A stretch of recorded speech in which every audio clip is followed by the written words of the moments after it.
Hello everyone, welcome to inspire classes. तो आज हम लोग ह्यूमन आई का लेक्चर नंबर 5 स्टार्ट करते हैं और इस लेक्चर में हम लोग ह्यूमन आई के स्ट्रक्चर के बारे में स्टडी करेंगे।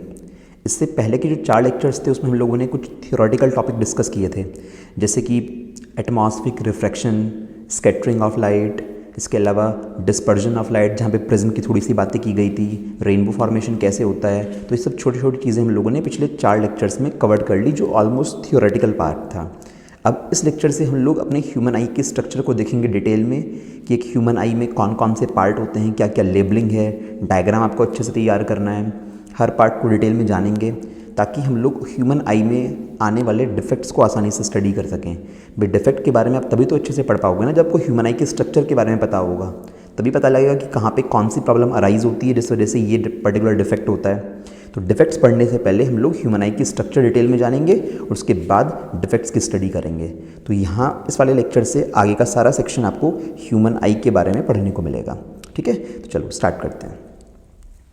तो अगर बेसिकली बात करें ह्यूमन आई की, तो हमारी आँख जो होती है वो सबसे इम्पॉर्टेंट ऑर्गन है जो गॉड ने हमें गिफ्ट करा है, क्योंकि बिना आई के आप सराउंडिंग ऑब्जेक्ट को देख ही नहीं सकते। भाई हमारी आई ही हम लोगों को हेल्प करती है अपने आसपास की चीज़ों को देखने के लिए। तो ह्यूमन आई एक बहुत वंडरफुल, बहुत अमेजिंग ऑप्टिकल इंस्ट्रूमेंट की तरह बिहेव करता है, जिसकी हेल्प से हम लोग दूर की चीज़ें भी देख पाते हैं और पास की चीज़ें भी आसानी से देख पाते हैं।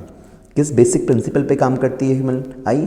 तो सीधी सी बात है कि आँख के सामने से कोई भी ऑब्जेक्ट अगर आप देख रहे हो तो वहाँ से लाइट आँख के अंदर आएगी, यानी मीडियम चेंज होगा वहाँ पे। तो बेसिकली रिफ्रैक्शन के प्रिंसिपल पे काम करती है। लाइट रिफ्रैक्ट होकर हमारी आँखों में एंटर करती है और बाद में हमारी आँख के अंदर एक कॉन्वेक्स लेंस प्रेजेंट है। वो कॉन्वेक्स लेंस उन लाइट रेस को हमारे आँख के अंदर एक स्क्रीन होती है रेटिना, उस पर फोकस करा देता है। तो बेसिकली ह्यूमन आई का बेसिक जो वर्किंग प्रिंसिपल है वो रिफ्रैक्शन ऑफ लाइट ही है। एक अगर बात करें ऑन एन एवरेज की एडल्ट ह्यूमन बींग्स के अंदर जो उसकी आई बॉल होती है पूरी, तो आई बॉल किस साइज़ की होती है, कितना उसका डायमीटर होता है? तो अप्रॉक्सीमेट डायमीटर जो होता है एक एडल्ट आई बॉल का वो 2.5 सेंटीमीटर होता है। आई बॉल मैं आपको आगे चल के एक एनिमेटेड फॉर्मेट में दिखाऊंगा भी। तो कंप्लीट आई बॉल की बात कर रहे हैं, बाहर से हमारी पूरी आई बॉल नज़र नहीं आती। भाई अगर फ्रंट पार्ट तुम ह्यूमन आई का बनाओ तो फ्रंट पार्ट तो तुम्हें ह्यूमन आई का कुछ इस तरह का नज़र आता है, बीच में ये ऐसा पार्ट होता है, बीच में डॉट होता है, तो बाहर से तो तुम्हें ऐसा नज़र आता है। बट कंप्लीट आई इस बॉल के अंदर प्रेजेंट होती है पूरी की पूरी, जिसको हम आई बॉल बोलते हैं। तो बाहर से पूरी आई बॉल विजिबल नहीं होती, बहुत थोड़ा सा सेक्शन आई का विजिबल होता है। ठीक है, तो चलो आगे स्टडी करते हैं। स्ट्रक्चर मैं तुम्हें दिखाता हूँ, साइड व्यू ह्यूमन आई का किस तरह का है, कैसे कैसे कौन कौन से पार्ट हैं उसके अंदर, तो उसको स्टडी करते हैं। तो ये रही ह्यूमन आई की स्ट्रक्चर। ये डायग्राम आपको क्लैरिटी के साथ एक प्रॉपर्ली अपने नोट्स में बनाना भी है। ठीक है, तो उस स्ट्रक्चर के बारे में बात करते हैं। साइड व्यू है, यानी कि अगर हम लोग ह्यूमन आई को इस तरफ से देखें, ये तो उसका फ्रंट हिस्सा हो गया ना, यहाँ से लाइट एंटर करेगी और इस साइड से लाइट एंटर करने के बाद अंदर पहुँचते पहुँचते फाइनली पीछे की जो स्क्रीन है वहाँ पहुँचेगी। तो ज़रा देखते हैं क्या क्या पार्ट है ह्यूमन आई के। तो ज़रा सबसे पहले ये उभरा हुआ हिस्सा देखो, ये बल्जिंग जो पार्ट नज़र आ रहा है जिस पे मैं फिलहाल पॉइंटर चला रहा हूँ, तो जो ये उभरा हुआ हिस्सा है आई का, इस उभरे हुए हिस्से को बोलते हैं कॉर्निया। ठीक है, अब इस उभरे हुए हिस्से के बाद इसका जो आगे का ये ब्लू वाला पार्ट है, जिसको मैं कर्सर से दिखा रहा हूँ तुम्हें, तो ये आगे का जो ब्लू वाला पार्ट है चारों तरफ का, इस ब्लू वाले पार्ट को हम लोग बोलते हैं स्क्लेरा। ठीक है, ध्यान रखना, जो ये यहाँ से लेके ऐसे घुमा के और यहाँ तक का हिस्सा है इसको स्क्लेरा बोलते हैं। और जब ये पार्ट उभरा हुआ बाहर की तरफ आ गया तो ये हिस्सा क्या कहलाता है? कॉर्निया। तो यानी ये फ्रंट पार्ट कॉर्निया और उसके बाद पीछे का चारों तरफ का हिस्सा क्या कहलाता है? स्क्लेरा। ठीक है, एक एक टर्म पढ़ाऊंगा, अभी पहले नाम जान लो। इसके बाद जब हम कॉर्निया के अंदर एंटर करते हैं तो यहाँ पे एक लिक्विड सा तुम्हें नज़र आ रहा होगा, तो इस लिक्विड को बोला जाता है एक्वस ह्यूमर। उसके बाद 2 शटर जैसे दरवाज़ों की तरह जैसे गेट होते हैं, शटर होता है, तो ब्लैक कलर से मैंने 2 शटर टाइप की मसल्स शो करी हैं, इनको बोलते हैं आयरिस मसल्स। इन आयरिस मसल्स के बीच में जो जगह है, जो खाली स्पेस तुम्हें नज़र आ रहा है, इस स्पेस को हम लोग बोलते हैं प्यूपिल। ठीक है, तो जब आयरिस की मसल्स एक्सपैंड होंगी, कुछ ऐसे समझो जैसे मैंने आयरिस ही बनाया हुआ है, इनके बीच में जो ये जगह बची हुई है, इनके बीच में जो ये स्पेस बचा हुआ है, ये इसको आप क्या बोल सकते हो? This is called प्यूपिल। अगर ये आयरिस की मसल्स पास पास होंगी बहुत, तो प्यूपिल का साइज़ छोटा हो जाएगा। अगर आयरिस की मसल्स दूर दूर होंगी तो प्यूपिल का साइज़ बड़ा हो जाएगा। भाई अगर आप ऐसे बनाओ कि आयरिस की मसल्स आपने बहुत पास पास बना दी, तो ये बहुत पास पास अगर मैं मसल बना दूँ तो देखिए ना प्यूपिल का साइज़ कैसा हो गया, बहुत छोटा हो गया। अगर मैं आयरिस की मसल्स को थोड़ा सा रिलैक्स करके दूर दूर बना दूँ तो उस कंडीशन में आप देख रहे हो प्यूपिल का साइज़ अच्छा खासा बड़ा भी हो जाता है। तो ये जो आयरिस मसल्स के बीच में जो स्पेस होता है जिसके ज़रिए लाइट अंदर एंटर करेगी, आप रास्ता देखिए लाइट के जाने का, मैं आपको बना के एक मार्क करके दिखाता हूँ। लाइट इस तरह से एंटर करके यहाँ से ऐसे पहुँचती है। तो आप देख रहे हैं जिस रास्ते को क्रॉस करके लाइट गई है तो आयरिस के बीच में जो स्पेस है उस स्पेस को बोलते हैं हम लोग प्यूपिल। ठीक है, आगे क्या क्या फंक्शन होता है प्यूपिल का वो सब हम डिस्कस करेंगे। ठीक है, ये चीज़ें मैं हटा देता हूँ यहाँ से। चलो, तो ये हमारे पास आयरिस मसल्स हो गई और इनके बीच में हो गया ये प्यूपिल। ठीक है, इसके जस्ट पीछे अगर आप आएंगे तो उसके जस्ट पीछे आपको मिलेगा अपना आई लेंस, जो वो क्लियरली नज़र आ रहा होगा, आपने ऑप्टिक्स पढ़ ली है पूरी कि ये कॉन्वेक्स शेप का है। तो ये आई लेंस है जिसको हम मेनली अपनी आँख का एक कॉन्वेक्स या नेचुरल लेंस बोलते हैं। बहुत सारी प्रोटीन से मिलकर बना होता है ये। अब ये आई लेंस हवा में तो लटका हुआ होगा नहीं, इस आई लेंस को किसी ने सपोर्ट भी प्रोवाइड कराया होगा। तो अब देख रहे हैं ग्रीन कलर से मैंने कुछ मसल्स शो करी हैं। ये तो जो मसल्स मैंने ग्रीन कलर से शो करी हैं जो आई लेंस को होल्ड करती हैं उनको हम क्या बोलते हैं? सिलेरी मसल्स बोलते हैं। ठीक है, तो सिलेरी मसल्स का बेसिकली काम होता है आई लेंस को होल्ड करना, और बाद में आप चल के आगे पढ़ोगे इसमें कि आई लेंस की फोकल लेंथ को भी एडजस्ट करवाती हैं। ठीक है, ओके। इसके बाद अंदर फिर आपको इस पूरी स्पेस में एक और लिक्विड नज़र आ रहा होगा, तो इस लिक्विड को हम लोग बोलते हैं विट्रस ह्यूमर। ठीक है, अब इसके अंदर वाली साइड पे अगर बात करें तो एक लाल रंग से मैंने एक इनर लेयर दिखाई है। यहाँ पे लाल रंग की जो आपको सबसे अंदर वाली लेयर नज़र आ रही है यहाँ पे, इस लाल रंग की लेयर को बोलते हैं रेटिना, जो रेड कलर से शो की गई है। यानी आँख के अंदर या आई बॉल के अंदर की जो इनर मोस्ट लेयर है, सबसे अंदर वाली जो लेयर है, उसे बोलते हैं रेटिना। रेटिना एक तरह की फोटोग्राफिक प्लेट की तरह काम करती है ना हमारी आँख में। जैसे किसी कैमरा के अंदर जिस पर्टिकुलर स्क्रीन पर इमेज बनती है, उसी तरह से हमारी आँख के अंदर की जो स्क्रीन है जहाँ पे इमेज बनती है उसे हम क्या बोलते हैं? रेटिना। तो रेटिना वो प्लेस है जहाँ पे इमेज बनेगी अल्टीमेटली। अब इस रेटिना में ना कुछ हिस्सा इस तरह का होता है, गड्ढे वाला हिस्सा, यानी कि अगर मैं इस रेटिना को ऐसे बनाऊँ तो इसमें कुछ डिप्रेस्ड पार्ट होता है ऐसा। तो जो ये डिप्रेस्ड पार्ट है, इस डिप्रेस्ड पार्ट को बोलते हैं येलो स्पॉट। क्या बोलते हैं? Yellow spot. इस येलो स्पॉट को आगे पढ़ोगे तुम, इस येलो स्पॉट पे सबसे ब्राइट इमेज बनती है, सबसे चमकीली इमेज बनती है। ठीक है, अच्छा, इस रेटिना के अंदर ही कुछ हिस्सा ऐसा है जहाँ पे आप, जिसका नाम क्या लिखा हुआ है? Blind spot. भाई खुद सोचो, जो इमेज बनेगी वो सारी इन्फॉर्मेशन इकट्ठी होके ब्रेन में जानी चाहिए ना, तो जिस हिस्से से इन्फॉर्मेशन ब्रेन में जाती है that place is called blind spot. और कौन लेके जाता है उसे ब्रेन में? तो वो जगह कहलाती है ऑप्टिक नर्व। तो जो भी इंफॉर्मेशन, जो भी इमेज आपके रेटिना पे बनती है, वो सारे सिग्नल्स इकट्ठा होकर आपके ब्लाइंड स्पॉट वाले रीजन से पास होते होते ऑप्टिक नर्व के जरिए कहाँ पास हो जाते हैं? ब्रेन में। और उसके बाद ब्रेन आप उस सिग्नल को इंटरप्रेट करता है कि आपको क्या चीज़ नज़र आ रही है। समझ में आती है बात? तो थोड़ा थोड़ा स्ट्रक्चर अभी समझो, इस तरह का सेटअप है सारा का सारा, इसको बना लेना। अभी एक एक करके जितने भी नाम तुम्हें दिखाई दे रहे हैं हम इनको डिस्कस करेंगे और समझने की कोशिश करेंगे कि कहाँ पे कौन कौन सी चीज़ कैसे कैसे काम करती है, कि किस पर्टिकुलर पार्ट का क्या फंक्शन है। We will discuss about it. ठीक है, चलिए स्टार्ट करते हैं। तो ह्यूमन आई में बहुत से पार्ट्स आप लोगों ने देख लिए, उसमें सबसे पहला पार्ट कौन सा है? कॉर्निया। तो कॉर्निया का क्या काम होता है? कॉर्निया को एक बार मैं फिर से दिखा देता हूँ। तो जो ये उभरा हुआ हिस्सा था बिल्कुल फ्रंट पार्ट, ये है हमारा कॉर्निया। यानी आँख के ऊपर ट्रांसपेरेंट एक लेयर की तरह काम करता है ये। इसी के ज़रिए सबसे पहले लाइट जब आँखों में एंटर करेगी तो सबसे पहले इसी हिस्से से एंटर करेगी। ठीक है, आगे और भी डायग्राम्स हैं कॉर्निया के, मैं तुम्हें वो भी दिखाऊंगा। तो कॉर्निया क्या है? It is a transparent bulging layer. Bulging मतलब उभरी हुई लेयर है कि इस तरह से बाहर की तरफ उभरी हुई होती है, और बाकी फिर पीछे का हिस्सा ये आई बॉल वाला होता है हमारा। ठीक है, तो ये उभरी हुई लेयर है बाहर को, इसको हम क्या बोलते हैं? कॉर्निया बोलते हैं। Present on the front surface of eye ball. ठीक है, light enters the I through this membrane, क्योंकि लाइट जो आएगी वो इसी मेम्ब्रेन के जरिए आँख के अंदर एंटर करेगी।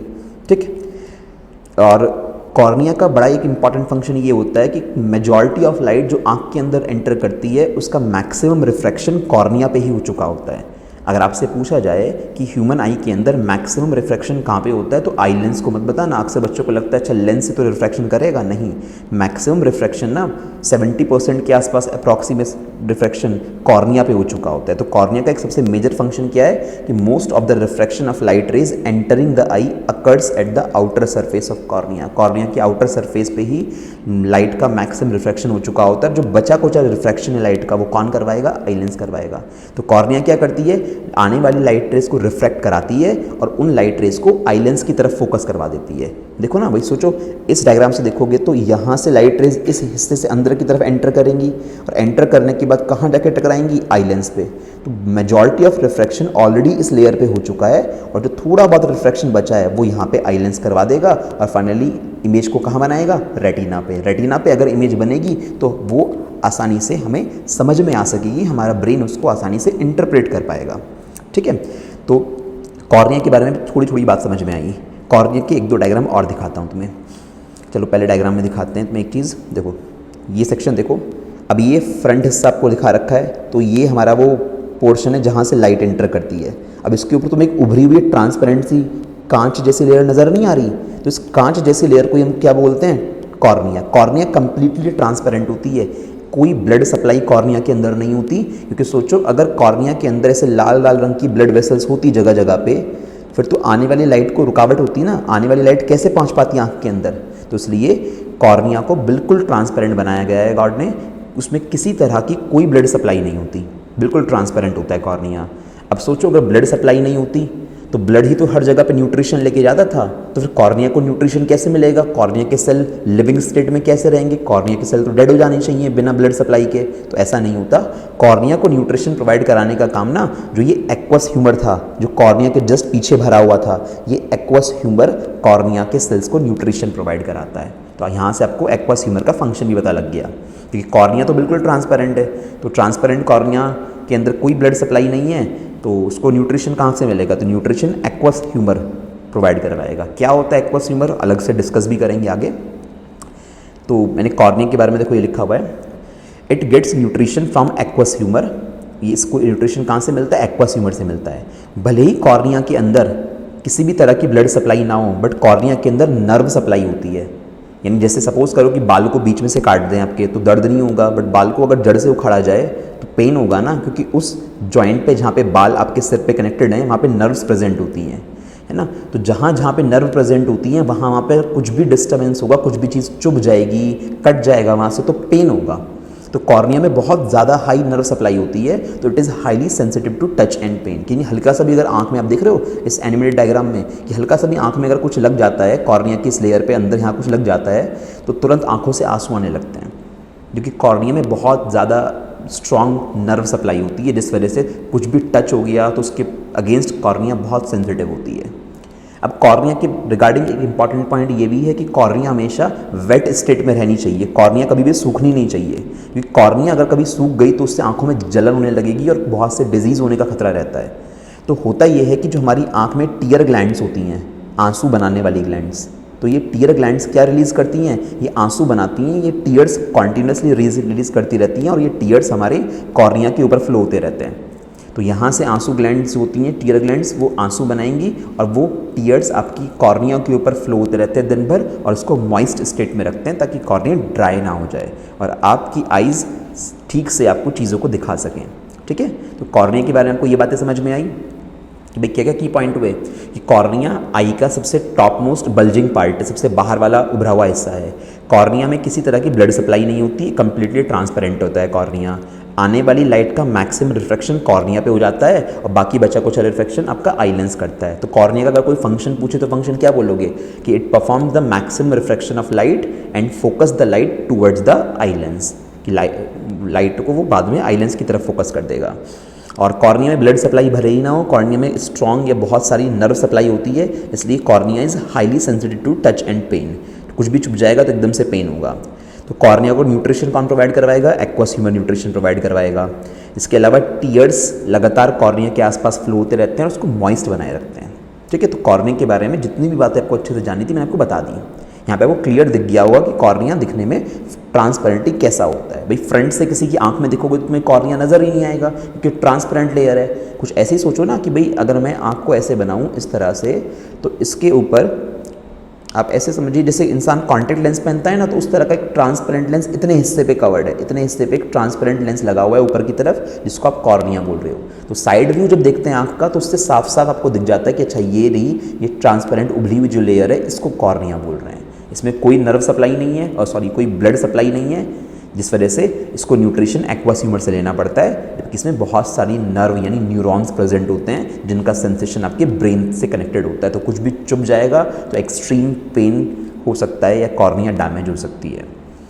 ठीक है, तो ये कॉर्निया के बारे में बात हुई। नेक्स्ट पे आते हैं आयरिस।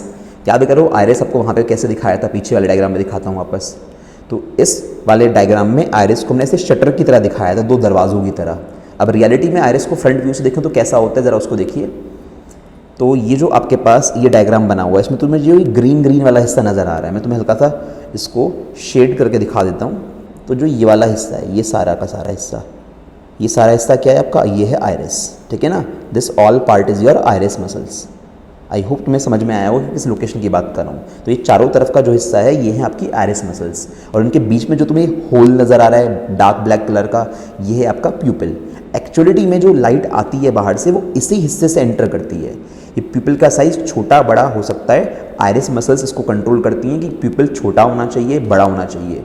भाई अगर सपोज़ करो सामने से ज़्यादा लाइट आ रही है तो ज़्यादा तेज़ रोशनी आँख के अंदर नहीं जानी चाहिए, आँख के अंदर के सेल्स डैमेज हो सकते हैं। तो आयरिस मसल्स क्या करेंगी, आयरिस मसल्स इस प्यूपिल के साइज़ को छोटा करा देंगी ताकि कम से कम लाइट एंटर कर सके। और जब आप अंधेरे कमरे में हैं, डिम लाइट में हैं, तो ज़्यादा रोशनी आंखों के अंदर जानी चाहिए, तो उस केस में आयरिस मसल्स क्या करवा देंगी, इस प्यूपिल के साइज़ को बड़ा करा देंगी जिससे ज़्यादा लाइट एंटर करती है। तो बेसिकली आयरिस मसल्स का काम जो होता है वो प्यूपिल के साइज़ को कंट्रोल करना ही होता है, ठीक है। ये सेंट्रल पार्ट जो है दिस इज कॉल्ड प्यूपिल। तो आयरिस मसल्स क्या करती हैं हमारी, आयरिस मसल्स प्यूपिल के साइज़ को कंट्रोल करती हैं। फंक्शन बच्चों बहुत अच्छे से याद रखना, it control the size of प्यूपिल, ठीक है। किस तरह की डिस्क होती है, एक फ्लैट रिंग होती है जस्ट कॉर्निया के पीछे, क्योंकि कॉर्निया के पीछे अगर आप जाओगे अपने मेन डायग्राम में तो पहले एक्वस ह्यूमर मिलेगा, तो उसके बाद आपको आयरिस मसल्स मिलेंगी। और आयरिस मसल्स के बीच में जो जगह होती है जहाँ से लाइट को एंटर करना होता है उसको क्या बोलते हैं, प्यूपिल बोलते हैं, ठीक है। अब कई लोगों की तुमने आंख देखी होगी कि भाई ये वाला हिस्सा जो है, कई लोगों की आंख में ब्लू होता है, कई लोगों की आंख में ये ब्लैक होता है या ब्राउन होता है, कुछ लोगों की आंखों में ग्रीन होता है। तो आपकी जो आयरिस मसल्स होती हैं उन्हीं का कलर होता है जिसको आप अपनी आई का कलर बोलते हो, कि इस पर्सन की नीली आँखें हैं, इस पर्सन की ब्राउन आइज़ हैं, इस पर्सन की ब्लैक आइज़ हैं। तो आँख का कलर आप जिसे बोल रहे हो ना बेसिकली, तो वो आपकी आयरिस का ही कलर है। तो it is the colour of the iris that we will call the colour of the eye. तो ये आयरिस का ही कलर होता है जो हमारे आँखों का कलर भी कहलाता है। अब वो कैसे डिसाइड होता है आगे आपको तो बताऊँगा कि क्यों कुछ लोगों की आइज़ का कलर ब्लू होता है, क्यों कुछ लोगों की आइज़ का कलर ब्लैक या ब्राउन होता है और कुछ में ग्रीन भी पाया जाता है। तो एक पिगमेंट की वजह से होता है, उसको भी आगे डिस्कस करेंगे। उससे पहले एक बात और देखिए कि यहाँ पे ये लिखा हुआ है कि जो आयरिस का पैटर्न होता है वो यूनिक होता है हर एक इंडिविजुअल में। यानी आपकी जो आंखों में आयरिस मसल्स हैं इसका जो पैटर्न है सेम ऐसा पैटर्न पूरी दुनिया में किसी और का नहीं हो सकता। इवन जो ट्विंस होते हैं ना, जुड़वा जो होते हैं ट्विंस में भी जो आयरिस का पैटर्न है वो मैच नहीं करता। इसलिए जब आधार कार्ड वगैरह आपने बनवाया होगा तो उस टाइम में आपके फिंगरप्रिंट्स भी लिए गए होंगे, उसके साथ साथ आंखों का इंप्रेशन भी लिया गया होगा, आपकी आइज़ की इमेज भी कैप्चर की गई होगी। तो आइज़ की इमेज में बेसिकली वो आपके आयरिस का पैटर्न कैप्चर करते हैं, क्योंकि आपके आयरिस का पैटर्न पूरी दुनिया में किसी और दूसरे से कभी भी मैच नहीं करने वाला, ठीक है। तो इसलिए फेस आईडी लॉक और वैसे बहुत सारे जो हाई एंड सिक्योरिटी सिस्टम्स होते हैं तो उसमें आइज़ स्कैन होती हैं, क्योंकि फिंगरप्रिंट्स समटाइम्स फ्रॉड किए जा सकते हैं। वो फिंगरप्रिंट्स किसी दूसरे के साथ आपके मैच कर सकते हैं, ट्विंस के समटाइम्स फिंगरप्रिंट मैच कर जाते हैं, बस आयरिस का पैटर्न कभी भी मैच नहीं करेगा, ठीक है। और आयरिस को हम आइज़ का डायफ्राम भी बोलते हैं, क्योंकि आयरिस मसल्स खुलती रहती हैं, बंद होती रहती हैं, ये कॉन्ट्रैक्ट और रिलैक्स होती हैं। जस्ट लाइक हमारे लंग्स के नीचे एक डायफ्राम वाली लेयर थी ना, आपने बायो में पढ़ा होगा लाइफ प्रोसेस में, तो लंग्स के नीचे डायफ्राम वाली लेयर लंग्स को सपोर्ट प्रोवाइड करवाती है, वो कॉन्ट्रैक्ट रिलैक्स होती रहती है। तो इसलिए आयरिस की मसल्स खुलती रहती हैं, बंद होती रहती हैं, जिसके अकॉर्डिंग प्यूपिल का साइज कंट्रोल होता है, ठीक है। मैं आपको एक बना के दिखाता हूँ एक सेक्शन। मान लो कि आपके पास जस्ट अ मिनट, मान लो कि आपके पास ऐसे ये आई बनी हुई है, आई का ये मेन मिडिल सेक्शन। अब इसमें मैं अगर ये प्यूपिल बना दूँ, मैंने प्यूपिल थोड़ा सा बड़ा बना दिया, यहाँ प्यूपिल मैंने क्या बना दिया, छोटा सा प्यूपिल बना दिया। तो उसके चारों तरफ का जो ये हिस्सा है जो मैं यहाँ से ब्लू से मार्क कर रहा हूँ, तो ये है आपकी आयरिस मसल्स, ठीक है। यहाँ वाले हिस्से में देखो,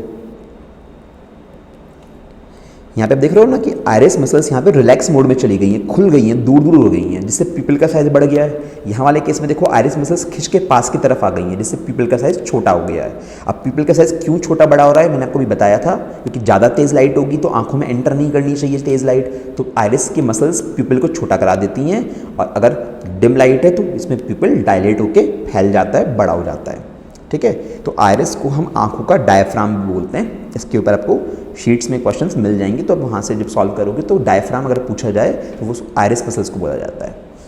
ठीक है। अब बात आ रही थी कि जो आंखों का कलर होता है, मैंने कहा था ना कि आपकी आयरिस की मसल्स का जो कलर है वही आपकी आंखों का कलर कहलाता है। तो कुछ लोगों की आइज़ ब्लू हैं, कुछ की ब्राउन में ब्लैक हैं, कुछ की ग्रीन हैं। तो वो क्यों होता है? तो वो बेसिकली पिगमेंट की वजह से होता है जिसको बोलते हैं मेलानिन।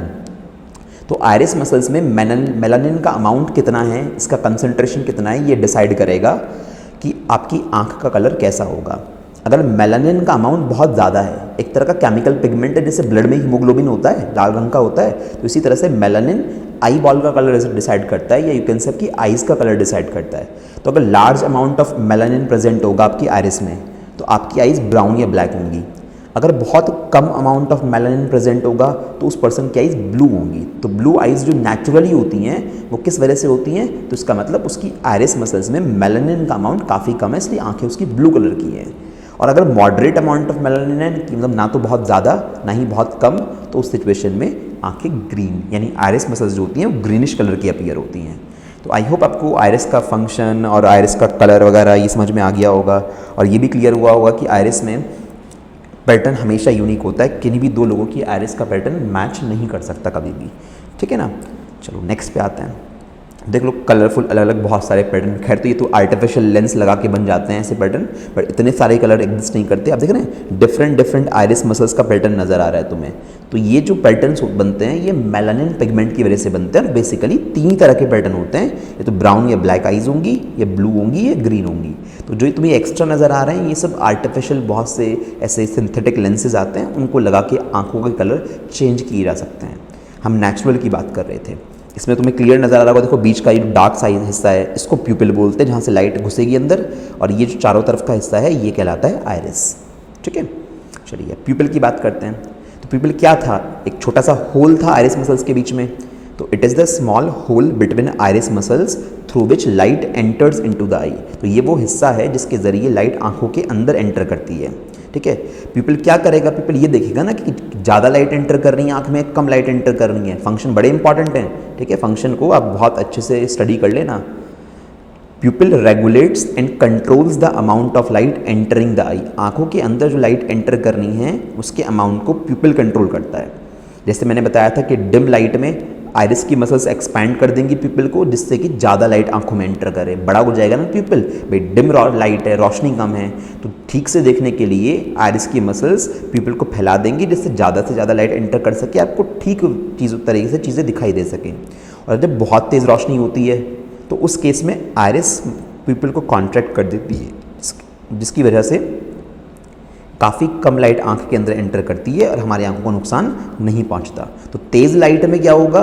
आइरिस मसल्स तेज़ लाइट में कॉन्ट्रैक्ट होकर प्यूपिल के साइज़ को छोटा कर देंगी, और डिम लाइट में आइरिस मसल्स प्यूपिल के साइज़ को बड़ा कर देंगी। जब प्यूपिल फैल के बड़ा हो जाता है तो हम बोलते हैं कि प्यूपिल डायलेट हो गया, डायलेट हो जाना। ठीक है, यानी प्यूपिल का साइज़, अगर इसमें मैं प्यूपिल बनाऊँ अगर, तो प्यूपिल का साइज़ अगर बड़ा हो जाए, ऐसे फैल जाए और चारों तरफ आइरिस मसल्स सिकुड़ जाएँ साइड में, तो हम बोलेंगे कि प्यूपिल कैसा हो गया है? प्यूपिल डायलेट हो गया है। डायलेट क्यों होगा?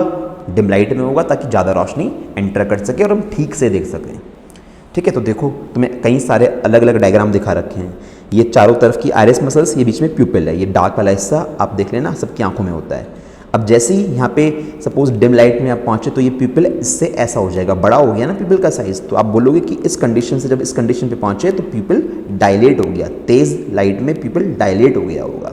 तो इस तरह की कंडीशन तुम्हें अलग अलग डायग्राम में दिखाई दे रही है। यहाँ देख लो प्यूपिल का साइज़ छोटा नज़र आ रहा है, और यहाँ वाले केस में प्यूपिल का साइज़ बड़ा हो गया। तो प्यूपिल का साइज़ फ्लेक्सिबल होता है, खुद को प्यूपिल का चेंज कर सकता है। इनको चेंज किसने करवाया? हेल्प तो करी आइरिस मसल्स ने।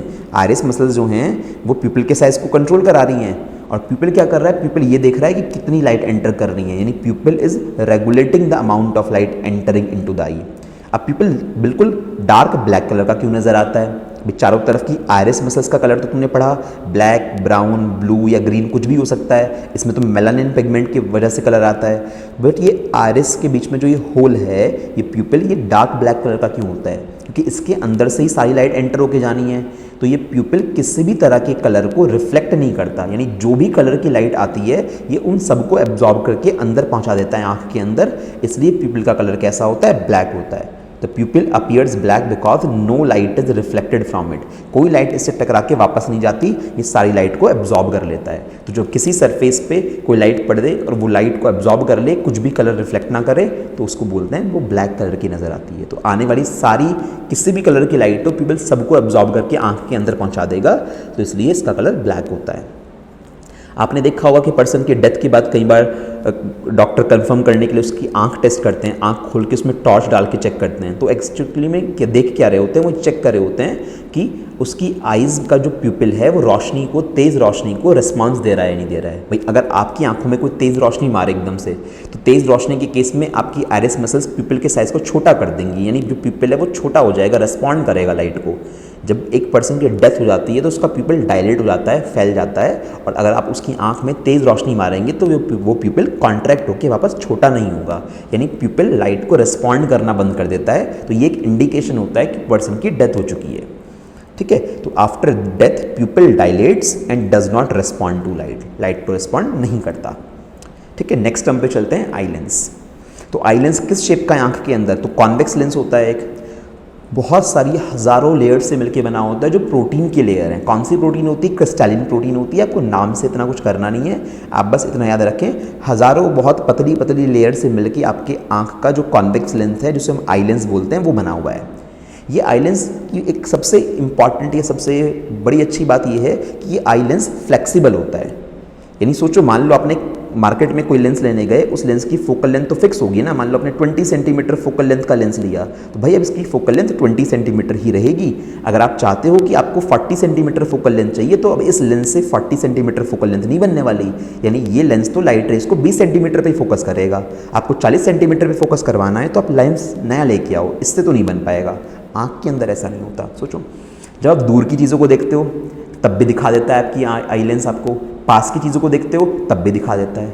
यानी जब दूर की चीज़ों को देख रहे हो तो उस केस में भी आपकी आईज़ काम कर पा रही हैं ठीक से, पास की चीज़ों को देख रहे हो तब भी काम कर पा रही हैं। कैसे हो पा रहा होगा ये हो पा रहा है आई लेंस की फ्लेक्सिबिलिटी की वजह से। Eye lens can change its shape to focus the light on the retina. Eye lens अपनी शेप को छोटा बड़ा करके, बताऊंगा आगे कैसे, अपनी शेप को चेंज करके वो आने वाली लाइट को आपके रेटिना पे फोकस करवा देता है, ताकि एक शार्प इमेज बने। क्योंकि भाई देखो, रेटिना पे अगर लाइट नहीं पहुंची ठीक से तो आपकी इमेज शार्प नहीं बनेगी, ब्लर इमेज बनेगी, और आपको कोई ना कोई डिफेक्ट हो जाएगा। आपको या तो पास का नज़र नहीं आएगा सही से, या आपको दूर का नज़र नहीं आएगा। ठीक है, तो आई लेंस के बारे में ये बात याद रखें कि आई लेंस हाईली फ्लेक्सिबल होता है, ये अपनी फोकल लेंथ चेंज कर सकता है। अब जिस तरह से कॉर्निया बिल्कुल ट्रांसपेरेंट थी, उसी तरह से आपका आई लेंस भी ट्रांसपेरेंट होता है। भाई आई लेंस ट्रांसपेरेंट बनना पड़ेगा ना, आई लेंस को ट्रांसपेरेंट, क्योंकि लाइट रेज जो आपकी हैं, वो लाइट रेज इस तरह से, आपकी ये आई बॉल है तो इसमें आपका यहाँ कहीं पे ये लेंस है, तो लाइट को ऐसे पास आउट होते हुए यहाँ से निकल के रेटिना पे जाना है ना, तो लाइट को आई लेंस को भी क्रॉस करना पड़ेगा। अगर आई लेंस के अंदर ब्लड वेसल्स आ जाती है ना, यानी आपकी कैपिलरीज आ जाती बहुत बारीक बारीक ब्लड की, तो ये ट्रांसपेरेंट नहीं रहता, तो लाइट को आने में प्रॉब्लम होती। तो इसलिए नेचर में इस आई लेंस को भी कैसा बनाया गया है, एकदम ट्रांसपेरेंट। इसके अंदर कोई भी ब्लड सप्लाई नहीं होती, जैसे कॉर्निया के अंदर नहीं थी। तो जैसे कॉर्निया को न्यूट्रिशन एक्वस ह्यूमर से मिला था, इसी तरह से अब आपके आई लेंस को भी न्यूट्रिशन कहाँ से मिलता है, एक्वस ह्यूमर से मिलता है। यानी आई लेंस के सेल भी लिविंग होते हैं, और कहाँ से न्यूट्रिशन ऑब्टेन करते हैं, एक्वस ह्यूमर से। तो एक्वस ह्यूमर का ये फंक्शन बन गया कि एक्वस ह्यूमर किस किस को न्यूट्रिशन प्रोवाइड करवा रहा है, कॉर्निया को और आई लेंस को। ठीक है, नेक्स्ट पे चलते हैं सिलेरी मसल्स। सिलेरी मसल्स याद है आपका, अपने मेन डायग्राम जो आपने बना लिया होगा आई का, उसमें देखना आपका आई लेंस जिन मसल से अटैच है, आपके आई लेंस जिन मसल्स पे टिका हुआ है, आप ये बोल सकते हो, उन मसल्स को क्या बोलते हैं, सिलेरी मसल्स। ये आई लेंस को होल्ड करती हैं और आई लेंस की फोकल लेंथ कम ज़्यादा करवाने में हेल्प करती है। आपने देखा था ना, आई लेंस फ्लेक्सिबल होता है, अपनी फोकल लेंथ चेंज करवा सकता है। तो कौन फोकल लेंथ कम या ज़्यादा करवा रहा है, तो आपकी जो सिलेरी मसल्स होती हैं वो उसकी फोकल लेंथ को कम या ज़्यादा करवा रही हैं। कैसे, थोड़ा समझो। मान लीजिए आपने ये आई लेंस बनाया, ठीक है, या एक मिनट रुको, आपने ये इस कंडीशन में आई लेंस बनाया ऐसे, तो अगर जो ऊपर ये सिलेरी मसल्स हैं इसकी ऐसे, ये सिलेरी मसल्स इसको पकड़ के खींच दें, मान लो आप यहाँ से और यहाँ से इसको पकड़ के खींचोगे, तो खींचने पे जो आपका ये आई लेंस है पतला हो जाएगा ना। थोड़ा ये सोचने की कोशिश करो कि अगर आप एक लेंस को, एक चीज़ को दोनों साइड से पकड़ के खींचेंगे तो आपका लेंस पतला हो जाएगा। अब लेंस पतला हुआ तो याद करो, ऑप्टिक्स में पावर कम हो जाएगी, पतले लेंस की पावर कम होती है, तो फोकल लेंथ क्या हो गई, ज़्यादा हो गई। जैसे ही सिलेरी मसल्स ने आपके आई लेंस को पकड़ के खींचा दोनों साइड से, तो आपका लेंस पतला हो गया। लेंस पतला होने का मतलब पावर कम हो गई, फोकल लेंथ बढ़ गई।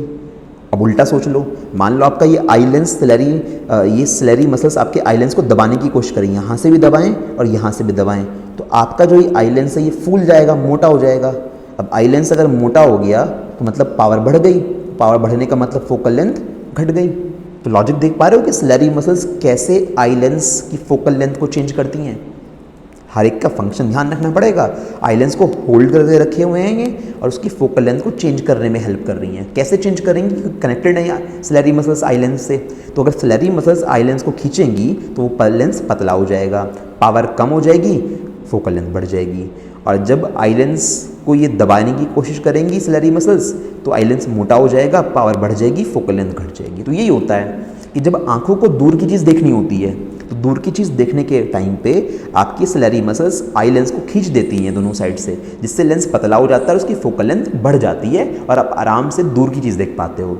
जब तुम उस चीज़ को पास उठा के ले आए, तो पास लेके आने पे क्या करती है सिलेरी मसल्स? आई लेंस को कंप्रेस कर देती हैं, जिससे आई लेंस थोड़ा मोटा हो जाता है, जिससे उसकी पावर बढ़ जाती है और फोकल लेंथ घट जाती है। तो फोकल लेंथ घट गई तो नज़दीक में रखा हुआ ऑब्जेक्ट भी आपको आसानी से नज़र आ पाता है। तो यही पूरा का पूरा लॉजिक है, जिस वजह से हम दूर की चीज़ें भी देख पाते हैं और पास की चीज़ें भी देख पाते हैं, क्योंकि हमारा आई लेंस फ्लेक्सिबल है, उसकी फोकल लेंथ चेंज हो सकती है। और कौन चेंज करवा रहा है उस फोकल लेंथ को? सिलेरी मसल्स चेंज करा रही हैं। ठीक है, चलिए अगले पे आते हैं रेटिना पे। रेटिना क्या है? ये वो स्क्रीन है, ये वो लाइट सेंसिटिव स्क्रीन है जहाँ पे इमेज बनेगी आपकी आई बॉल के अंदर। अपने मेन डायग्राम में देखो, चेक करो, जो अपने मेन डायग्राम आई बॉल का बनाया होगा, सबसे अंदर वाली लेयर को रेटिना बोलते हैं। ये वो जगह है जहाँ पे एग्जैक्टली आपकी इमेज बनने वाली है। इस रेटिना वाली लेयर के अंदर दो स्पेशल टाइप के लाइट सेंसिटिव सेल्स होते हैं। लाइट सेंसिटिव मतलब जो आने वाली लाइट को सेंस कर सकते हैं कि कौन सी लाइट, कितनी तेज़ लाइट आ रही है और कौन से कलर की लाइट आ रही है। तो दो तरह के जो सेल्स हैं उनके नाम आपको याद कर रहे हैं, इनको हम आगे डिस्कस भी करेंगे, अलग से क्वेश्चन आएंगे आगे के लेक्चर्स में। रॉड्स और कॉन्स, बेसिकली रॉड सेल्स ये रॉड शेप के होते हैं, कॉन सेल्स कॉन शेप के होते हैं। डिटेल में डिस्कस करेंगे। ये दोनों सेल्स आपके रेटिना में भर भर के प्रेजेंट होते हैं, मिलियंस में रॉड सेल्स और कॉन सेल्स प्रेजेंट होते हैं, और इनका अपना अपना स्पेसिफिक यूनिक फंक्शन है, उसको आगे क्वेश्चन में डिस्कस करेंगे। डोंट वरी अबाउट दैट कि रॉड सेल्स क्या करते हैं, कैसे दिखने में होते हैं, सब आपको आगे के लेक्चर्स में समझ में आ जाएगा। बट अभी के लिए इतना ध्यान रखो कि रेटिना आपकी आंख के अंदर प्रेजेंट एक लाइट सेंसिटिव स्क्रीन होती है ना, जिसमें बहुत सारे ऐसे सेल्स प्रेजेंट होते हैं जो लाइट को सेंस कर सकते हैं।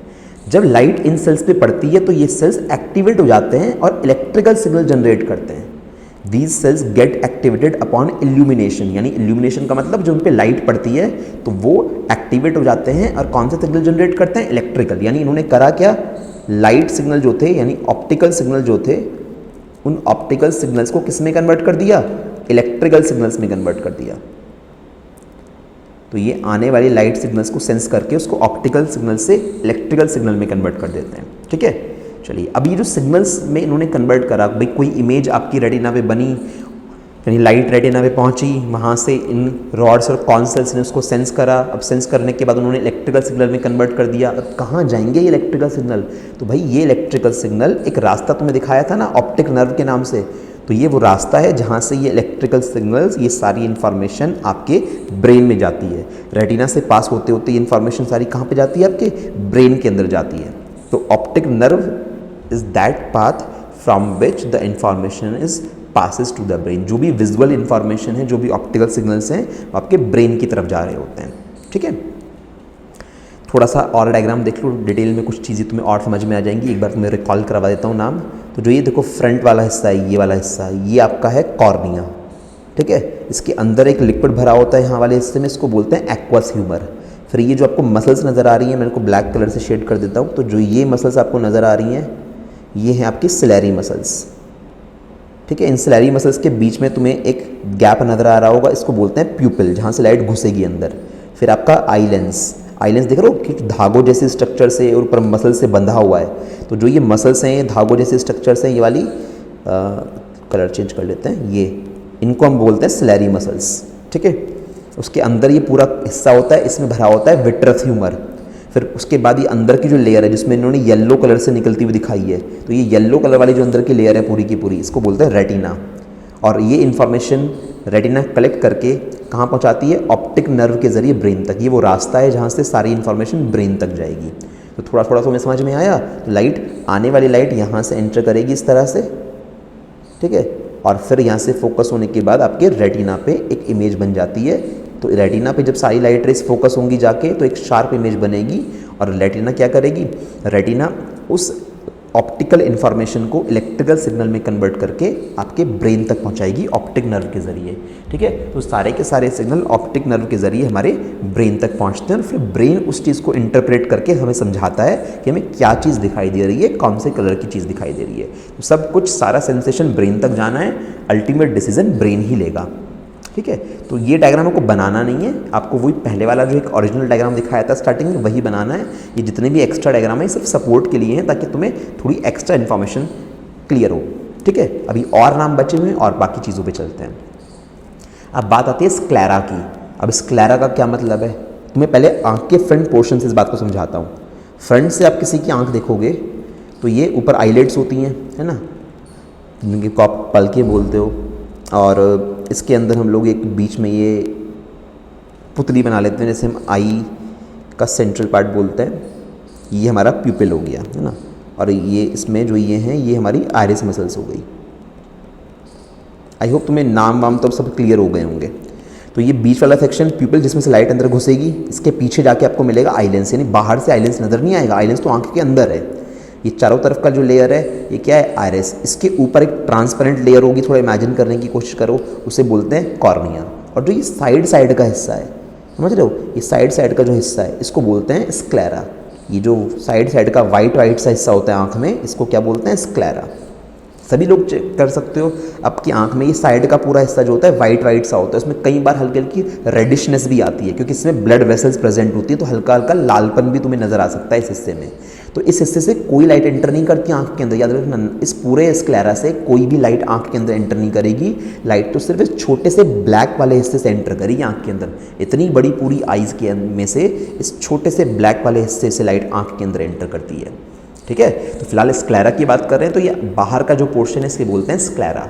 अभी इसके बारे में डिटेल में डिस्कस करने से पहले तुम्हें एक डायग्राम दिखाता हूँ 3D में, कि पूरी की पूरी आई बॉल कैसी होती है दिखने में, और इसमें कहाँ या कितना हिस्सा स्क्लेरा का होता है, क्योंकि बाहर से तो पूरी आई बॉल दिखती नहीं है ना, थोड़ा सा हिस्सा दिखता है सिर्फ। तो चलो देखिए, ये हमारी आई बॉल होती है पूरी की पूरी, देख पा रहे हैं ध्यान से। इसमें आप प्यूपिल का साइज़ चेंज होते हुए देख सकते हैं, प्यूपिल छोटा या बड़ा हो रहा है, बिल्कुल क्लियर देखो ध्यान से। आपको जो सेंट्रल प्यूपिल है ये छोटा या बड़ा होता हुआ नजर आ रहा होगा, और ब्राउन ब्राउन से कलर की आपको आयरिस मसल्स नजर आ रही होंगी। जो ये चारों तरफ का वाइट वाइट वाला पोर्शन है पूरा का पूरा, ये सारा का सारा हिस्सा कहलाता है स्क्लेरा। इसमें रेड रेड कलर की चीज़ें नजर आ रही होंगी, क्योंकि इसमें पूरे में ब्लड सप्लाई होती है, ठीक है। दिख पा रहा तुम्हें ये सब पूरा? तो ये इस तरह की पूरी आई बॉल हमारी फिट होती है, और फ्रंट सेक्शन से कुछ बस इतना हिस्सा नजर आता है हम लोगों को। देखो, जब फ्रंट से देखते हैं तो लगभग इतना हिस्सा नज़र आता है जितना तुम्हें अब नज़र आ रहा होगा। प्यूपिल खुद को कॉन्ट्रैक्ट कर रहा है, डायलेट कर रहा है, ठीक है, तो वो कंडीशन भी यहाँ पे दिख रही है। तो आई होप तुम्हें समझ में आया होगा कि बाहर की जो ये वाइट वाइट सी लेयर है, दिस इज कॉल्ड स्क्लेरा। इसको वाइट ऑफ द आई भी बोलते हैं। Sclera is also known as white of the eye, क्योंकि वाइट से कलर का होता है, ठीक है। चलो वापस आते हैं, इसके फंक्शन वगैरह देखते हैं। हाँ, it is an opaque. Opaque क्यों? क्योंकि मैंने बोला इसमें से कोई लाइट एंटर नहीं करती। Fibrous and protective outer layer of eye ball. Eye ball की सबसे बाहर वाली लेयर है ना ये, आई बॉल की सबसे बाहर वाली लेयर ये है, और सबसे अंदर वाली लेयर कौन सी होती है? रेटिना होती है। इसको वाइट ऑफ द आई भी बोलते हैं। It covers the entire eyeball except cornea. भाई सोचो, ये पूरा पूरा हिस्सा स्क्लेरा है बाहर बाहर वाला, बट जो ये वाला हिस्सा है, ये वाला जिसमें आपकी ये बॉल है, ये हिस्सा, इस पे तो कॉर्निया होती है ना ऊपर वाली लेयर पे। तो ये वाले हिस्से में, इधर के इस हिस्से के अंदर जो ये ब्राउन वाला पूरा हिस्सा है, इसके ऊपर एक कवर होगा, एक ढक्कन होगा ट्रांसपेरेंट, इसको क्या बोलोगे? कॉर्निया। इसको छोड़ के बाकी पूरा जो जितना भी पीछे का हिस्सा है सारा किसका होता है? स्क्लेरा का होता है। तो it covers the entire eyeball except cornea. काम क्या है स्क्लेरा का? It gives shape to the eyeball. Eyeball को प्रॉपर शेप प्रोवाइड करवाती है ये, and makes it more rigid. थोड़ी स्ट्रेंथ प्रोवाइड करवाती है ताकि आई बॉल पिचक ना जाए, एक्सपैंड ना हो जाए अचानक से। तो आई बॉल की प्रॉपर शेप को मेंटेन करके रखती है और इसको रिजिडिटी प्रोवाइड कराती है। तो ये स्क्लेरा का काम होता है। आई होप तुम्हें स्क्लेरा भी समझ में आया होगा, ठीक है। तो ये जितने भी टर्म्स हैं इन सबके प्रॉपर नोट्स आपको PDF फॉर्मेट में आपके ऐप वाले सेक्शन में मिल जाएंगे। ऐप के अंदर स्टडी मटेरियल वाले सेक्शन पे आप जाओगे तो वहाँ पे आपको आपके ये सब नोट्स मिल जाएंगे। तो आप लेक्चर्स कवर करने के बाद नोट्स वहाँ से बना सकते हो। ठीक है, अभी कुछ टर्म्स और हैं, उनको भी देख लेते हैं। नेक्स्ट पे चलते हैं, ब्लाइंड स्पॉट। ब्लाइंड स्पॉट याद करिए, ब्लाइंड स्पॉट वो हिस्सा था आँख के अंदर, मैं आपको दिखा देता हूँ हल्की सी आई बना के। इस तरह से हम लोगों ने आई बनाई थी यूँ, और इसमें इधर की साइड से ये एक जगह थी जहाँ से नर्व जा रही थी आपकी, ऑप्टिक नर्व वाला हिस्सा था ये।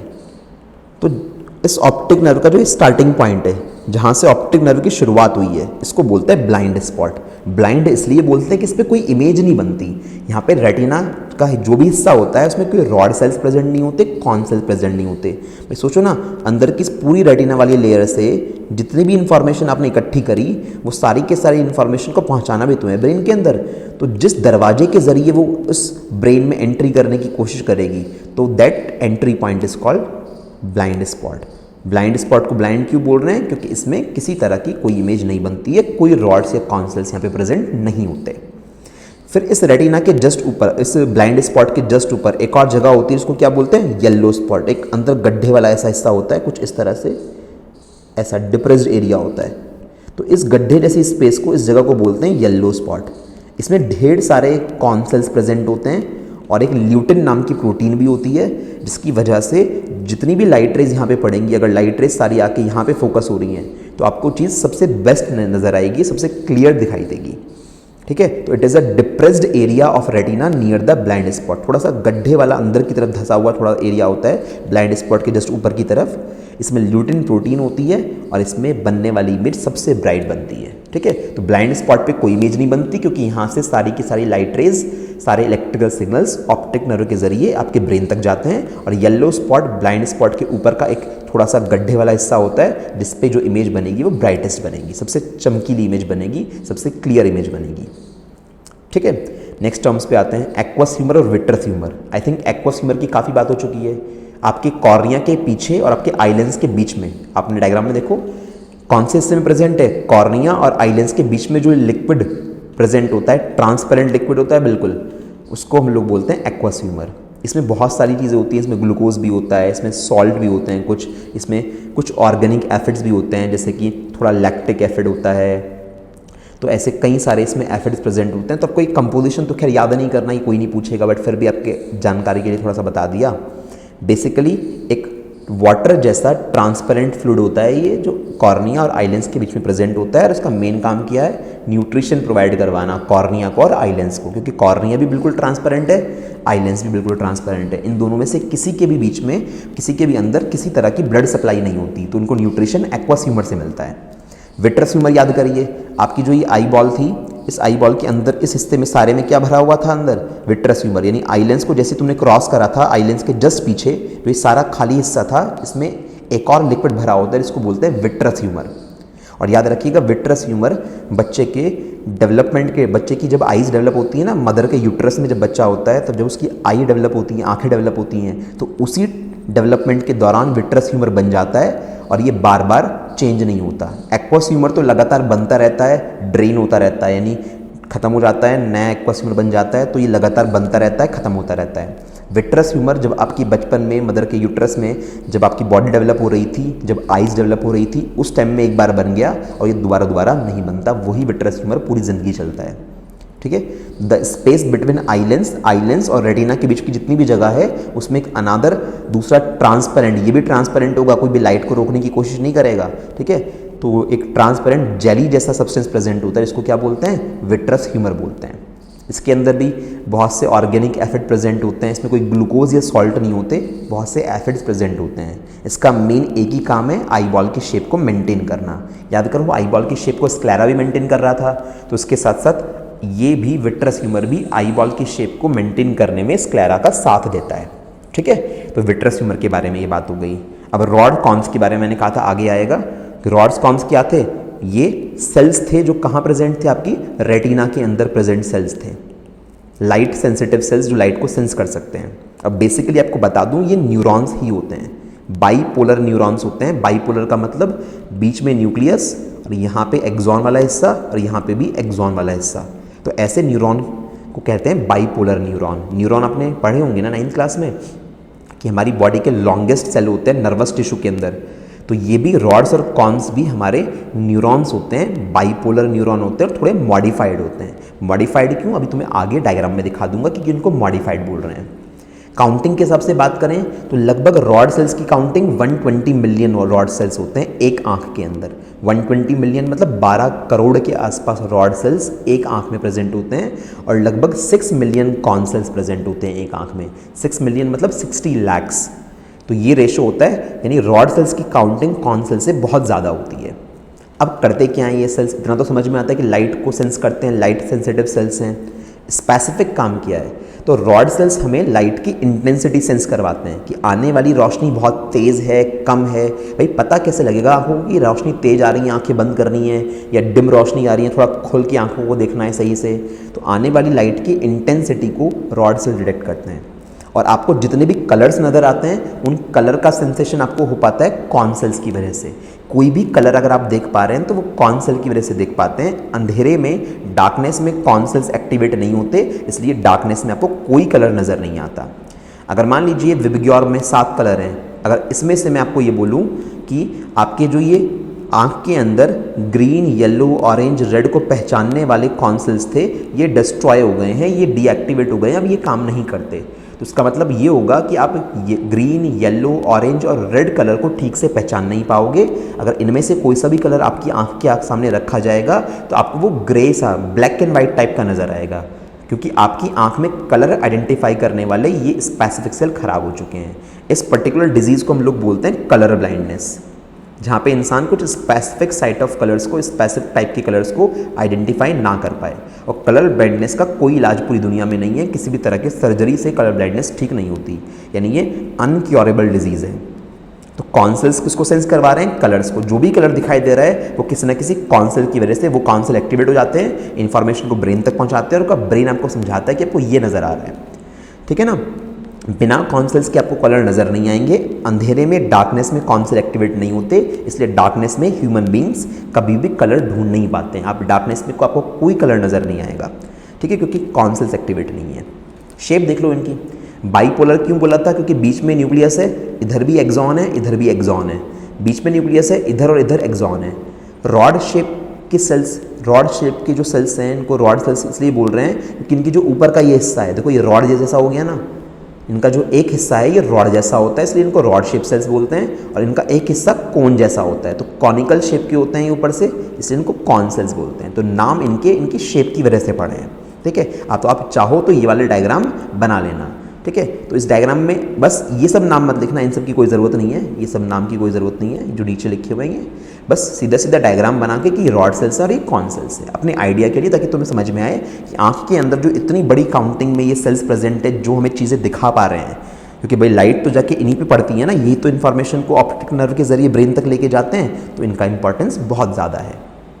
ठीक है, तो इतना कवर करने के बाद अब सबसे लास्ट सेक्शन पे आते हैं हम लोग। यहाँ पे ह्यूमन आई की आज पूरी स्ट्रक्चर कंप्लीट हो जाएगी इसके साथ साथ, क्योंकि इसके बाद नेक्स्ट लेक्चर में मैं आपको कुछ टर्म्स समझाऊंगा ह्यूमन आई से कनेक्टेड, जिसमें आप एकोमोडेशन क्या होता है, power of accommodation, near point, far point, इन सब चीज़ों के बारे में डिस्कस कर रहे होंगे। ठीक है ना, तो उससे पहले आप ये लेक्चर पूरा कंप्लीट कर लें, डिटेल में ह्यूमन आई की कंप्लीट स्टोरी समझ लें। तो अब यहाँ पे आँख कैसे काम करती है वो आपको समझाया जा रहा है, तो सारी स्टोरी समराइज हो जाएगी एक तरह से यहाँ पे। तो होगा क्या, the light rays coming from the object enter the I through cornea. आप जिस भी ऑब्जेक्ट को देखने की कोशिश कर रहे हो उससे लाइट रेज चलेंगी और आपकी कॉर्निया के जरिए आपकी आंख के अंदर एंटर करेंगी। ठीक है, मैं आपको दिखा देता हूँ एक आई बॉल हल्का सा बना के थोड़ा सा, ताकि थोड़ा थोड़ा आइडिया रहे हम लोगों को कि हम एग्जैक्टली क्या करने वाले हैं, है ना। तो आने वाली लाइट रेज कुछ यूँ आएंगी और इस तरह से फाइनली रेटिना पे जाके फोकस होंगी। ठीक है, तो इसी के हिसाब से पढ़ते हैं। तो सबसे पहले कौन सी लेयर को क्रॉस करा लाइट रेज है, कॉर्निया को। आपको बताया था कि मैक्सिमम रिफ्रैक्शन लगभग 75% के आसपास रिफ्रैक्शन कॉर्निया पे ही हो जाता है और कॉर्निया फिर लाइट रेज को आगे पास कर देती है। तो मैक्सिमम रिफ्रैक्शन कहाँ हो जाता है, कॉर्निया पे, और उससे आगे लाइट रेज चलेंगी, प्यूपिल की तरफ एंटर करने की कोशिश करेंगी। तो लाइट पास करेगी प्यूपिल, वो जो डार्क कलर का ब्लैक वाला हिस्सा था, आइरिस मसल्स के बीच का जो गैप था उसको हमने बोला, उसको पास करते हुए कहाँ पे पहुँचेगी, आईलेंस पे जाके गिरेगी। आई लेंस बचा कुचा 25% रिफ्लेक्शन परफॉर्म करेगा और फाइनली लाइट रेज को कहाँ पे कन्वर्ट करवा देगा, आपकी रेटिना पे कन्वर्ट करवा देगा। और आपकी रेटिना पे हमेशा एक उल्टी इमेज बनती है, याद रखिएगा। आप कोई भी ऑब्जेक्ट देख रहे हैं, यानी अगर आपका ऑब्जेक्ट ऐसा है, ये आपका ऑब्जेक्ट है, तो आपकी आइज़ की रेटिना पे जो इमेज बनती है ना, वो उल्टी इमेज बनती है, रियल एंड इन्वर्टेड इमेज बनती है। बट आप सोचोगे सर चीज़ें तो सीधी दिखाई देती हैं, अगर आंख की रेटिना पे उल्टी इमेज बन रही है तो चीज़ें उल्टी क्यों नज़र नहीं आती? तो इसका कारण है आपका ब्रेन। आपके ब्रेन तक जब ये सिग्नल जाते हैं तो ब्रेन उस चीज़ को सेंस करके उसको रियलिटी के साथ कनेक्ट करके आपको समझाता है कि ये चीज़ उल्टी नहीं है, सीधी रखी हुई है। यानी इमेज भले ही रेटिना पे उल्टी बनी, बट ब्रेन का डेवलपमेंट इतना हो चुका है कि उसने चीज़ों को अपने आप पढ़ लिया, समझ लिया कि वो ऑब्जेक्ट कैसा है। यानी सामने रियलिटी में वो ऑब्जेक्ट उल्टा है तो तुम्हें उल्टा दिखाई देगा, सीधा है तो सीधा दिखाई देगा। रेटिना पे हमेशा इन्वर्ट इमेज बनेगी, यानी अगर ऐसा ऑब्जेक्ट है तो ऐसी इमेज बनेगी, और अगर ऐसा ऑब्जेक्ट है तो ऐसी इमेज बनेगी। बट आपको दिखाई हमेशा कौन सा देगा? ओरिजिनल चीज़ दिखाई देगी। आपका ब्रेन आपको हेल्प करेगा इसको दिखाने में। तो अगर एमसीक्यू में कभी ये क्वेश्चन पूछा जाए कि रेटिना पे जो बनने वाली इमेज होती है वो कैसी होती है, तो आंसर होगा रियल एंड इन्वर्टेड इमेज बनती है रेटिना पे। चलो रेटिना पे मतलब हुआ फाइनली कि रेटिना पे एक इमेज बनने वाली है, तो अब वो इमेज बनेगी कैसे? जैसे ही लाइट आपकी रेटिना पे पहुंची तो रेटिना के अंदर जो रॉड्स और कॉर्न सेल्स प्रेजेंट थे, जिनको आपने लाइट सेंसिटिव सेल बोला था, वो एक्टिवेट हो जाएंगे और वो इलेक्ट्रिकल सिग्नल जनरेट करेंगे। अब ये इलेक्ट्रिकल सिग्नल्स को कहाँ पास करवाया जाएगा? ब्रेन में पास करवाया जाएगा। ऑप्टिक नर्व के जरिए सिग्नल कहाँ जाएंगे? ब्रेन में जाएंगे, और ब्रेन इंटरप्रेट करेगा इन सिग्नल्स को, ब्रेन प्रोसेसिंग करेगा, समझाएगा आपको कि आपको क्या चीज़ नज़र आ रही है। फाइनली ब्रेन आपको अंडरस्टैंड करवा के कैसी इमेज दिखाएगा? एक इरेक्ट, एक सीधी इमेज आपको नज़र आएगी। यानी एक्चुअलिटी में अगर वो सीधा ऑब्जेक्ट था तो सीधा ही नज़र आएगा, और वो उल्टा ऑब्जेक्ट था तो उल्टा ही नज़र आएगा। और मैग्निफिकेशन कुछ नहीं होता, हमेशा आपको एक्चुअल साइज़ का ऑब्जेक्ट नज़र आएगा। यानी जितनी दूर रखा हुआ है उसी के हिसाब से आपको उसका साइज़ नज़र आएगा। बहुत दूर रखा हुआ है कोई ऑब्जेक्ट तो सीधी सी बात है छोटा ही नज़र आना है, तो रियलिटी में वो जैसा है वैसा नज़र आएगा। तो ये बात आपके ब्रेन ने आपको दिखाई।